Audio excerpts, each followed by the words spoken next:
Très bien, je vous remercie, Monsieur le maire.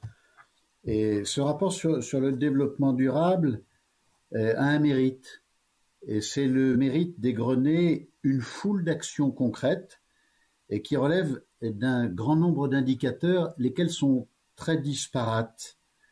On peut considérer que c'est le socle solide pour bâtir des actions à long terme. Alors bien sûr, on peut reprocher que les axes forts des actions sur le développement durable n'aient pas permis de regrouper ces actions pour qu'il y ait une meilleure lisibilité. On a le sentiment, quand on lit le rapport, que c'est un peu un grand inventaire à l'après-vert. Mais il a le mérite d'exister et il constitue une base solide. Alors j'ai été un peu surpris que dans sa présentation, Monsieur Godino, représentant votre majorité, ait déploré un manque d'objectifs et de plans d'action de la précédente municipalité. Non, il y a bien eu des plans d'action. Ils étaient peut-être très très larges sur un concept qui, il faut bien le reconnaître, est peut-être nouveau. Et M. Godino décide de nous proposer une prise en compte prioritaire des équilibres planétaires, rien de moins que cela. Ce que nous lui demandons désormais, c'est d'être beaucoup plus concret et d'être beaucoup plus précis, puisqu'il le critique sur l'ancienne majorité dans les objectifs qu'il poursuit. La deuxième chose que je voudrais dire, c'est que si on veut réussir à Lyon cette transition, il faut se garder de tout sectarisme.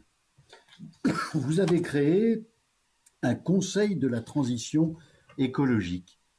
Ce conseil regroupe un grand nombre d'élus, mais vous n'avez pas voulu y associer les élus du 2e arrondissement et les élus du 6e arrondissement, qui sont les deux élus dont les maires et les majorités ne relèvent pas de votre majorité.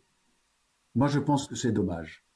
Sur ces sujets-là, aujourd'hui, on peut créer une sorte d'unanimité, additionner les forces, il ne faut exclure personne. Il ne faut pas être sectaire, il ne faut pas être partial, il faut additionner les forces. En tout cas, c'est ce que je vous demande.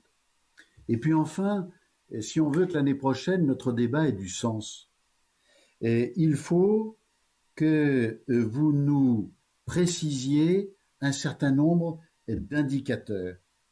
Vous devez nous donner une liste précise des objectifs que vous poursuivez dans le domaine du développement durable.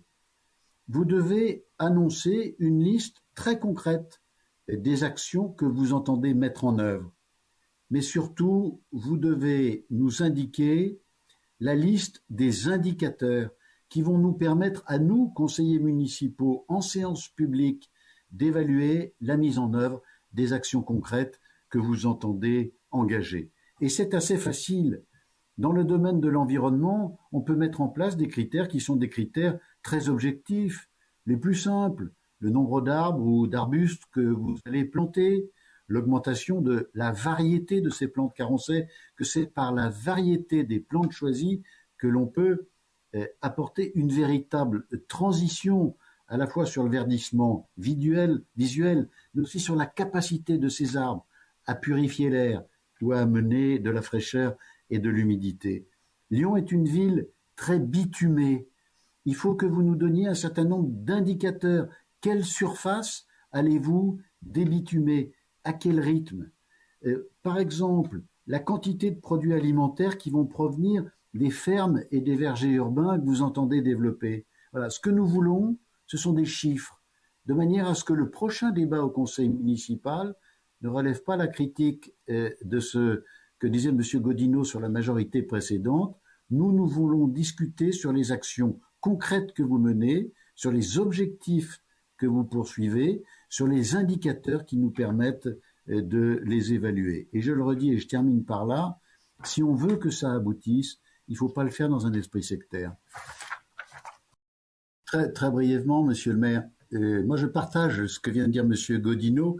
Il y a des objectifs qui sont des objectifs planétaires.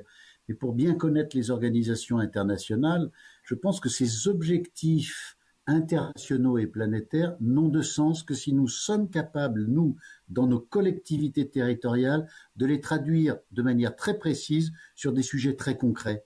Et sur ces sujets-là, il faut que nous mettions en place des critères d'évaluation. Alors je sais que souvent pour une majorité, c'est un peu compliqué parce que ça ouvre le champ de la critique. Mais sans ça, on reste dans l'abstrait.